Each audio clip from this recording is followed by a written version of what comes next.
আহমদুহু ওয়া নুসাল্লি আলা রাসূলিহিল কারীম আম্মা বাদ। প্রিয় ভাই, মুসিবত থেকে বেঁচে থাকার উপায়, সকল ধরনের বিপদ থেকে আল্লাহ তাআলা মানুষকে রক্ষা করবেন। বিসমিল্লাহিল্লাযী লা ইয়াদুররু মা ইসমিহি শাইউন ফিল আরদি ওয়ালা ফিস সামাই ওয়া হুয়াস সামিউল আলিম। রাসূলুল্লাহ সাল্লাল্লাহু আলাইহি ওয়াসাল্লামের প্রিয় সাহাবী হযরতে উসমান ইবনে আফফান রাদিয়াল্লাহু আনহু বলেন, রাসূল আমাদেরকে শিক্ষা দিয়েছেন, তিনি কোন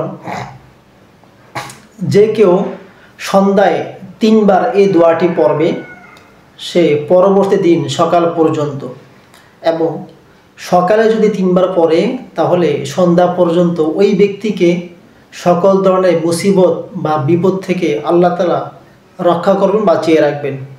প্রিয় ভাই, বিসমিল্লাহিল্লাযী লা ইয়াদুররু, আল্লাহ তাআলার নাম নিয়ে শুরু করলাম, আল্লাহ তাআলার নাম নিয়ে সূচনা করলাম, যার নাম নিয়ে শুরু করলে আসমান এবং জমিনের কোনো কিছুই ক্ষতি করতে পারবে না।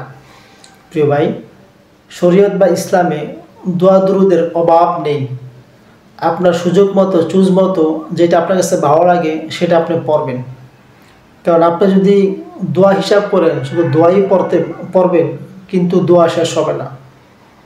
মানুষের দৈনন্দিন জীবনে অহরহর দোয়া আছে, আর এই দোয়ার মাধ্যমে আল্লাহ তাআলা মানুষের তাকদিরে মুআল্লাক জ্বলন্ত ওইটা আল্লাহ তাআলা ফিরিয়ে দেন, অর্থাৎ তাকদির পরিবর্তন করে দেন।